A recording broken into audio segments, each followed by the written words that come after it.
आज spoken English का day कौन सा है? 21। और आज हम लोग सीखने वाले हैं यूज ऑफ देयर, यानी आज हम लोग सीखेंगे कि देयर का यूज कब और कैसे किया जाता है वाक्य में, और वो भी सब्जेक्ट के रूप में। ठीक है, तो कैसे किया जाता है पहले बतला दें कि देयर का यूज कब होगा। जैसे आप लोगों को जब भी कहना हो, किसी वाक्य में संख्या बतलाना हो किसी चीज का, जैसे 5 कलम है, 5 सेब है, क्या 5 मोबाइल है, संख्या बतला रहे हैं ना, कितना है, संख्या में कितना है, 10 लड़के हैं, क्या 10 पंछी है। इस तरीके से बतलाना हो जब भी सेंटेंस में, तो देयर का यूज कहाँ पे होता है? सब्जेक्ट के रूप में। या फिर कोई चीज बतलाना हो किसी चीज के अंदर में कोई चीज किसी चीज के अंदर में हो, या फिर कोई चीज किसी चीज के ऊपर हो, पर, यानी में के अर्थ में या पर के ऊपर, पर के अर्थ में किया जाएगा। जैसे आपके मोबाइल में 10 कार्ड है, 10 कार्ड, कितना कार्ड है? 10 कार्ड तो है, लेकिन कहाँ है? मोबाइल में, तो मैं बतला रहे हैं ना। इसी तरीके से पेड़ पर 10 पंछी बैठी हैं, कितना बैठी है? 10, कहाँ? पेड़ पर। तो एक तो संख्या बतलाया जा रहा है, एक में किस चीज में बतलाया जा रहा है। ठीक है, आपके परिवार में 5 सदस्य हैं, कितने सदस्य हैं? 5, तो 2 चीज बतलाया जा रहा है, एक सदस्य बतलाया जा रहा है, एक में आया है, में। तो जब भी कोई चीज पर बतलाना हो किसी चीज के ऊपर, या कोई चीज किसी चीज के अंदर में, तो सब्जेक्ट के रूप में किसका यूज होगा? देयर का। ठीक है, जिसे देखा जाए पूरा क्लियर हो जाएगा। यहाँ लिखे हैं नोट। याद क्या रखना है कि जब सब्जेक्ट वाक्य में ना हो, जैसे हम बोले कि 4 कलम है, 4 कलम है, तो सब्जेक्ट कुछ नहीं है। ठीक है, सब्जेक्ट यहाँ कुछ नहीं है। संख्या का बोध किया गया है तो देयर से प्रयोग होगा। कोई भी चीज संख्या का बतलाना हो, संख्या बतलाना हो, किसी भी चीज का संख्या बतलाना हो, तो देयर से बनेगा सेंटेंस। जैसे 28 राज्य हैं, तो देयर का प्रयोग। 7 केंद्र शासित प्रदेश हैं, देयर का प्रयोग। 5 लड़के हैं, देयर से प्रयोग। ठीक है, 10 गाड़ी है, 10 गाड़ियां हैं, तो किससे प्रयोग हुआ? देयर का। इस तरीके से कोई भी चीज संख्या बतलाना हो, देयर सब्जेक्ट आएगा। जब सब्जेक्ट वाक्य में ना हो, और पहचान क्या होगा? में या पर, लेकिन वाक्य में क्या होगा? संख्यावाचक वाक्य होगा। संख्या दिया रहेगा वाक्य में, तो वहां पे हमेशा और हमेशा किसका उपयोग होगा? देयर का। और कहाँ होगा? सब्जेक्ट के रूप में। सब्जेक्ट के रूप में मतलब जहाँ ही, सी, इट लगता है, उसके जगह पे देयर लगेगा। जैसे देखा जाए स्ट्रक्चर है देयर, सबसे पहले क्या चीज? देयर, उसके बाद इज कब लगेगा? जब एक कोई चीज होगा, एक होगा। प्रजेंट का बोध हो रहा होगा, एक होगा, तो क्या लगेगा? इज। आर कब लगेगा? जब एक से अधिक चीज हो। जैसे बोले एक मार्कर है, तो एक मार्कर है ना, अब वो भी प्रेजेंट में है, तो इज का प्रयोग होगा, तो बोला जाएगा देयर इज अ मार्कर, एक मार्कर है। अगर एक से अधिक है तो प्रेजेंट में के लिए क्या लगेगा? आर। जैसे बोलते हैं कि 2 मार्कर है, तो क्या बोलेंगे? There are 2 markers. तो एक से अधिक के लिए आर। और जब पास्ट के बारे में कहना हो, बीती हुई बार, जो बीत गया है उसके बारे में कहना हो, तो वाज। एक चीज रहेगा, एक कोई भी चीज एक रहेगा तो वाज। एक से अधिक का बोध कराना हो तो वर। यही फ्यूचर के लिए कहना हो, फ्यूचर के लिए, तो क्या होगा? Will be. और उसके बाद जो भी सेंटेंस में बोलता है अदर वर्ड्स लिख दिया जाएगा। ठीक है, ये देयर का पार्ट 1 है। ये कौन सा वीडियो है? पार्ट 1। पार्ट 1 में कुछ सिखाएंगे, और जो भी बचेगा देयर का यूज, तो उसको पार्ट 2 में सिखाया जाएगा। ठीक है, तो आराम से इसको समझना है। जैसे आप लोगों को कहना है 1 कलम है, कितना कलम है? 1। तो पहले तो देखिए इस वाक्य से संख्या बतलाया गया, किसी चीज का संख्या बतलाया जा रहा है। किस चीज की संख्या बतलाया गया? कलम का। और वो भी ये वाक्य किस में है? पास्ट में कि प्रेजेंट में कि फ्यूचर में? प्रेजेंट में। तो प्रेजेंट में के लिए 2 ही चीज लगता है, इज, आर। तो इज कब लगेगा? जब संख्या में कोई चीज एक होगा, और एक से अधिक के बारे में कहना हो तो आर। तो 1 कलम है, तो सबसे पहले क्या लगाएंगे? देयर। उसके बाद इज लगाएंगे कि आर? इज। क्यों? क्योंकि वह एक, हाँ, क्योंकि संख्या में 1 है, तो लिखेंगे देयर इज। देयर इज का मतलब होता है। देयर इज का मतलब ही होता है। क्या है? और यानी एक, पेन यानी कलम, तो अर्थ हुआ है। क्या है? तो एक कलम है। तो ऐसे भी कहा जाएगा 1 कलम है। इतना का मतलब ही होता है। देयर इज का मतलब क्या होता है? देयर इज का मतलब होता है। अब कहना है कि एक लड़का है, तो देयर इज अ बॉय है। क्या है? तो एक लड़का, अ बॉय। समझ में आया? देयर इज अ पेन, एक कलम है। अगला सेंटेंस देखा जाए, वहाँ एक कलम है। अब की बार पहले वाले वाक्य में था एक कलम है, अब की बार हम क्या बोले हैं, वहाँ एक कलम है। तो अब कैसे बनेगा, सबसे पहले इतना का एक कलम है, बनाने आता है ना, एक कलम है, देयर इज अ पेन, तो लिखेंगे there is a pen, there is a pen. और वहाँ कहीं पे इशारा करके बोलना है, वहाँ एक कलम है, तो पहले बोलेंगे देयर इज अ पेन, एक कलम है, और वहाँ तो देयर, तो बोलेंगे there is a pen there, वहाँ एक कलम है। तो यहाँ दो दो देयर आएगा, क्यों आएगा, एक देयर का प्रयोग इशारा करने के लिए हुआ है कि वहाँ है, और इसका प्रयोग सब्जेक्ट के रूप में हुआ है केवल एक कलम के लिए। समझ आया है ना, तो ऐसे बोला जाएगा there is a pen there, वहाँ एक कलम है। आगे देखा जाए, एक राजा था, बीत गया है, पास्ट के लिए बोल रहे हैं, संख्या बतलाया जा रहा है, राजा कितना था, एक, कैसे बनाया जाएगा, there was a king. There was का मतलब क्या होगा, था, इसका मतलब क्या होगा, था, क्या था, अ किंग यानी एक राजा, तो देयर वाज अ किंग, एक राजा था, एक राजा था। ठीक है, इसी तरीके से पास्ट में कहना हो, जैसे मान लीजिए हमारे पास 10 मार्कर थे, 10 मार्कर थे, तो हमको कहना है 10 मार्करे थे, 10 मार्करे थे। इंग्लिश क्या होगा, there were 10 markers. There were का मतलब क्या हुआ, थे, केवल थे, क्या थे, 10 मार्कर्स यानी 10 मार्कर्स। तो ऐसे हिंदी निकाला जाएगा 10 मार्कर्स थे।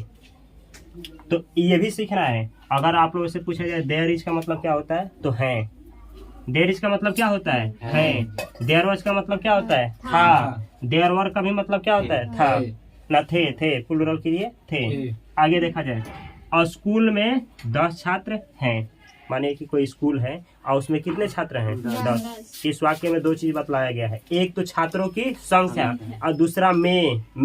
तो हम पहले ही बोले कि में आएगा और पर आएगा, और किसी चीज का संख्या बतलाया जाएगा तो सब्जेक्ट के रूप में किसका यूज होगा, देयर का। तो इसको बनाना है, स्कूल में 10 छात्र थे, तो पहले हम लोग बनाएंगे, सॉरी, स्कूल में 10 छात्र हैं, तो पहले हैं का अंग्रेजी क्या होगा, संख्या जब भी कहना हो तो देयर आर, क्योंकि प्लूरल है तो देयर आर, तो पहले लिखे देयर आर, इसका मतलब हुआ है, क्या है, 10 छात्र, तो 10 बॉयज, कहाँ है, स्कूल में, तो इन द स्कूल, स्कूल में। अच्छा से समझना है, देयर आर का मतलब है, कब है, प्लूरल के अर्थ में, प्लूरल के अर्थ में, तो क्या है, 10 बॉयज 10 लड़के, इन द स्कूल यानी स्कूल में, तो ये हुआ there are 10 boys in the school, क्या है, 10 लड़के स्कूल में हैं। तो 4 चीज सीख देना है, देयर वाज का मतलब होता है था, देयर वाज यानी था, और देयर वर यानी थे, देयर इज यानी हैं, और देयर आर यानी हैं, प्लूरल के अर्थ में हैं। अब आसानी से किसी भी वाक्य में देयर रहेगा ना, आई जा रहे में लगा होगा, तो हिंदी निकालने में दिक्कत नहीं होगा। जैसे एक और सेंटेंस देखा जाए प्रेजेंट में, पेड़ पर 5 सेब हैं, देखिए लो, संख्या बतलाया गया पहला चीज, और दूसरा कि पर बतलाया गया किसी चीज पर, पेड़ पर कितने सेब हैं, 5, तो पहले लिखेंगे देयर आर, क्यों, देयर आर यानी है, किसी भी चीज का संख्या बतलाने के लिए देयर आर, प्लूरल के अर्थ में देयर आर, तो देयर आर यानी है। 5 एप्पल्स मतलब कितने सेब, 5 सेब, ऑन द ट्री यानी कहाँ पे, पेड़ पर, तो ऐसे बोला जाएगा there are 5 apples on the tree, there are 5 apples on the tree, there are यानी है, 5 एप्पल्स यानी 5 सेब, ऑन द ट्री यानी पेड़ पर, तो ऐसे निकलेगा पेड़ पर 5 सेब हैं। समझ में आया है, अच्छा, यहाँ छात्र, हाँ यहाँ गलत है, यहाँ क्या होगा, स्टूडेंट्स, छात्र का इंग्लिश होता है स्टूडेंट्स, तो यहाँ होगा स्टूडेंट्स, स्टूडेंट्स लिखें, STUDENTS, स्टूडेंट्स, तो इंग्लिश होगा there are 10 students in the school. कोई खास स्कूल है इसीलिए द का प्रयोग हुआ है। आर्टिकल आप लोगों को सिखाएंगे, कहाँ ए लगता है, कहाँ एन लगता है, कहाँ द, कब ए को अ और कब ए को ए पढ़ा जाता है, कब ए एन को एन ऑन पढ़ा जाता है, और कब द को द और कब दी पढ़ा जाता है, दोनों को दो प्रोनाउंसिएशन किया जाता है। ठीक है, तो कभी आर्टिकल में इसी सीरीज में सीखने को मिलेगा। कुछ और एग्जाम्पल देखा जाए, कुछ नहीं है, संख्या बतलाया जा रहा है, कुछ नहीं, संख्या में कुछ नहीं है, मतलब ना 10 है ना 5 है, कुछ नहीं है तो नहीं है, तो क्या होगा? There is nothing. There is मतलब है, नथिंग मतलब कुछ नहीं, तो कुछ नहीं है का इंग्लिश क्या होगा? There is nothing. समझ में आया ना? There is nothing. आगे देखा जाए, वहाँ कुछ नहीं है।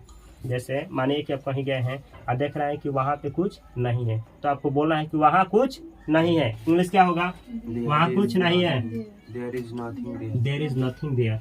देयर इज नथिंग, इसका मतलब क्या हुआ? देयर इज नथिंग का मतलब कुछ नहीं है, और देयर मतलब वहाँ, तो इंग्लिश क्या हुआ? देयर इज नथिंग देयर, मतलब वहाँ कुछ नहीं है। समझ में आ रहा है ना? अगला सेंटेंस देखा जाए, पानी है। आपको कहना है पानी है, कहीं देखें पानी है, तो अब इसमें तो सब्जेक्ट कुछ नहीं है, केवल पानी है, मार्कर है, लड़के हैं, लड़की हैं, तो ऐसे जगह पे हमेशा और हमेशा सब्जेक्ट के रूप में किसका यूज होगा? देयर का। तो ऐसे बनेगा, देयर इज यानी है, क्या है? वाटर। देयर इज वाटर, पानी है। अब इज क्यों लगा है? इसलिए कि वाटर क्या होता है? Uncountable noun. अनकाउंटेबल नाउन का जब भी बात होगा तो यहाँ लगेगा इज। अगर यहाँ प्लूरल चीज होता तो आर आर लगता। जैसे गाड़ियां हैं, अब संख्या नहीं बतलाई, गाड़ियां हैं बहुत ज्यादा हैं, तो there are cars. There are cars, गाड़ियां हैं। ठीक है, इसी तरीके से लड़के हैं, लड़के, अब एक नहीं बहुत लड़के, तो लड़के हैं तो there are boys. There is का मतलब है, देयर इज मतलब है, और वाटर यानी पानी, यानी पानी है। इस तरीके से आराम से सेंटेंस बनाया जा सकता है, बहुत सारा। अगला देखा जाए, कुछ इस तरीके से वाक्य है, मेरे परिवार में 10 सदस्य हैं। किसी से कहना है कि मेरा जो परिवार है उसमें कितने सदस्य हैं? 10। तो इंग्लिश में ऐसे बनाया जाएगा, पहले सबसे पहले बोला जाएगा 10 सदस्य हैं। कितने सदस्य हैं? 10। इंग्लिश क्या होगा? There are 10 members. सही है कि नहीं है? There are 10 members. कहाँ है भाई? मेरे परिवार में, मेरे, तो इन यानी में, माई फैमिली यानी मेरे परिवार में, तो ऐसे बोला जाएगा, there are 10 members in my family. मेरे परिवार में 10 सदस्य हैं। देयर आर का मतलब है। तो कितना आसान है? आसान है कि नहीं है? केवल प्रैक्टिस का गेम है। छोटा छोटा सेंटेंस बनाइए पहले, छोटा छोटा, और जोड़ते जोड़ते उसको बड़ा करिए, और उसके बाद से बड़ा बड़ा सेंटेंस अपने आप बने लगेगा। जैसे एक सेंटेंस हम लिए हैं, जैसे कि कहानियों में कहा जाता है, एक समय की बात है, जंगल में एक राजा था। कहानी का शुरुआत होता है ना कि एक समय की बात है, जंगल में एक राजा था। कैसे बोला जाएगा? Once upon a time. Once upon a time, ये एक फ्रेज है, फ्रेज, ठीक है, इसको फ्रेज बोला जाता है। तो ये जो फ्रेज दिया है इसका मतलब ही होता है एक समय की बात है। जब भी कहना हो कि एक समय की बात है तो इतना बोला जाएगा, वंस अपॉन अ टाइम। नहीं तो केवल इतना बोलिए, वंस। वंस का मतलब ही वही होता है, एक बार की बात है, एक समय की बात है। नहीं तो इतना बोलिए, वंस अपॉन अ टाइम। इसका भी मतलब वही हुआ कि एक समय की बात है, चाहे एक बार की बात है। जैसे मम्मी पापा चाहे दादा दादी कहानी नहीं सुनाते हैं कि देखो बाबू, एक समय की बात है कि ऐसा हुआ था, तो वही एक समय का अंग्रेजी क्या होगा? वंस। नहीं तो वंस अपॉन अ टाइम। समझ आ रहा ना? तो इतना का अंग्रेजी हुआ वंस अपॉन अ टाइम। अब बनाना है, जंगल में एक राजा था। कितना राजा था? एक राजा। तो पहले बनाइए लो, एक राजा था, क्या होगा अंग्रेजी? There was a king. जंगल में था, in the forest. In the forest, जंगल खास है इसीलिए फॉरेस्ट के पहले क्या लगाए? द। तो यहाँ हुआ once upon a time there was a king in the forest. इसका हिंदी हुआ, एक समय की बात है, जंगल में एक राजा। जंगल में, कहाँ? जंगल में एक राजा था। एक समय की बात है, जंगल में एक राजा था। समझ में आ रहा है ना पूरा? अगला वाक्य देखा जाए, मोबाइल में 2 सिम कार्ड्स हैं। कोई मोबाइल है, आप उठाए हैं और देखे खोल करके, उसमें कितना कार्ड है? 2। कहना है कि इस मोबाइल में कितना कार्ड है? 2। मोबाइल में 2 सिम कार्ड्स हैं। अंग्रेजी क्या होगा? पहले 2 सिम कार्ड्स हैं, पहले क्या बनाएंगे? 2 सिम कार्ड्स हैं। अंग्रेजी क्या होगा? There are 2 SIM cards. There are 2 SIM cards. कहाँ है भाई? तो मोबाइल में, तो इन द मोबाइल। तो अंग्रेजी क्या हुआ? There are 2 SIM cards in the mobile, यानी मोबाइल में 2 सिम कार्ड्स हैं। मोबाइल में 2 सिम कार्ड्स हैं। इस तरीके से बड़ा बड़ा सेंटेंस को छोटा छोटा करके बनाया जाता है। एक और एग्जांपल लेते हैं। भारत में 28 राज्य हैं। भारत एक कंट्री है, इसमें कितने राज्य हैं? 28। पहले बनाना है क्या चीज? पहले बनाना है वो सेंटेंस छोटा वाला जिसमें अंक दिया हो। अंक क्या दिया? 28 राज्य हैं। 28 राज्य का क्या होगा अंग्रेजी? There are 28 states. There are 28 states. 28 राज्य हैं। कहाँ है? भारत में। तो इन इंडिया, तो सेंटेंस क्या हुआ? There are 28 states in India. Bharat में 28 राज्य हैं। भारत में 28 राज्य हैं। तो 4 चीज याद कर लेना है अभी। क्या? देयर इज का मतलब क्या होता है? सिंगुलर के अर्थ में। देयर आर का मतलब क्या होता है? लेकिन किस अर्थ में? प्लूरल के अर्थ में। देयर वाज था। किसके अर्थ में? सिंगुलर के अर्थ में। एक चीज का बोध कराएगा। देयर वर थे। किसके अर्थ में? प्लूरल के अर्थ में, लेकिन पास्ट के लिए। ठीक है।